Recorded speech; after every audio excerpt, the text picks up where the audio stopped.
আমি স্নান করব, এই মানসিকতা নিয়ে ওখানে যাওয়া উচিত।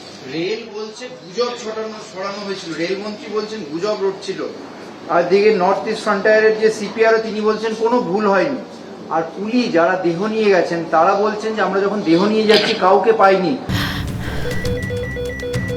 ক্যান্সারে নেই আর ভয়, NCRI হবে এর জয়। আপনাদের ভরসা নেতাজি সুভাষচন্দ্র বোস ক্যান্সার হসপিটাল।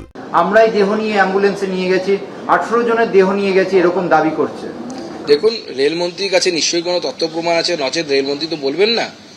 বহু জায়গায় গুজব ছড়ানো মতো ঘটনার আমরা কিন্তু প্রমাণ পেয়েছি, বহু জায়গায় হয়েছে। এবং সাধারণ মানুষ, ভারতবর্ষের সাধারণ মানুষ যেহেতু সহজ সরল, তারা সহজেই গুজবে ভুল বোঝেন, তো স্বাভাবিকভাবে এই ধরনের ঘটনা ঘটেছে। রেল তদন্ত করছে, চিন্তা নেই, যদি কেউ দোষী থাকে অবশ্যই তার শাস্তি হবে। নয়াদিল্লি রেলওয়ে স্টেশনে যে মর্মান্তিক দুর্ঘটনা দুর্ভাগ্যজনক, নিন্দনীয়, প্রতিবাদযোগ্য। কুম্ভে ওখানে পদপিষ্টে মৃত্যু মিছিল, কুম্ভে যাওয়ার পথে দিল্লির রেলওয়ে স্টেশনে পদপিষ্ট হয়ে মৃত্যু মিছিল। এরা চাইছেটা কি? রেলওয়ে যাত্রী সুরক্ষা বলে কিছু নেই, পরের পর রেল দুর্ঘটনা, কোথাও রিজার্ভ কামরায় বহিরাগত ঢুকে অরাজকতা করছে, মারধর করছে। এবার আবার এই ধরনের একটা চূড়ান্ত অব্যবস্থা। নয়াদিল্লি স্টেশন, রাজধানীর বুকে মৃত্যু মিছিল, পদপিষ্ট এই রেলমন্ত্রী শুধু পাবলিসিটি হাঙ্গার রেলমন্ত্রী। কোথায় গিয়ে দুর্ঘটনা পাশে বসে থেকে ছবি তুলবেন, আর কত রকম দুর্ঘটনা, আর কতগুলো প্রাণ গেলে মনে হবে যে ওই চেয়ারটায় বসে থাকার নৈতিক অধিকার তার নেই।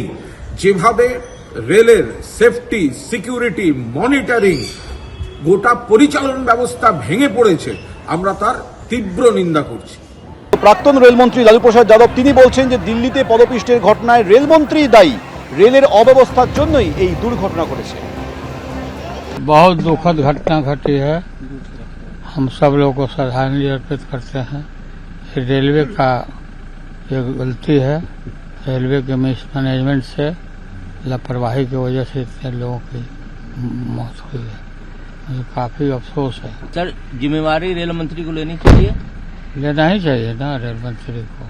গতকালের এই দুর্ঘটনা নিয়ে কেন্দ্রকে নিশানা করেছেন তৃণমূল সাংসদ সাকেত গোখলে। তিনি বলছেন যে প্রথমে পদপিষ্টের ঘটনাকে গুজব বলে চালাতে চেয়েছিল রেল, ঘটনা ধামাচাপা দিতে রেলের নির্লজ্জ প্রচেষ্টা। আরও মোদির পার্ট টাইম রেলমন্ত্রী হাতে রক্তাক্ত হলো। ভারতীয় রেলের দুর্ঘটনার জেরে মৃতের সংখ্যা বাড়ছে, ভারতীয় রেলের অবস্থা শোচনীয় হয়ে উঠছে। তারপরও রেলের নিরাপত্তায় জোর না দিয়ে রিল বানাতে ব্যস্ত রেলমন্ত্রী। কোনো দায়িত্ববোধ থাকলে অবিলম্বে পদত্যাগ করুন অশ্বিনী বৈষ্ণব। এক্স স্যান্ডেলে পোস্ট তৃণমূল সাংসদ সাকেত গোখলের।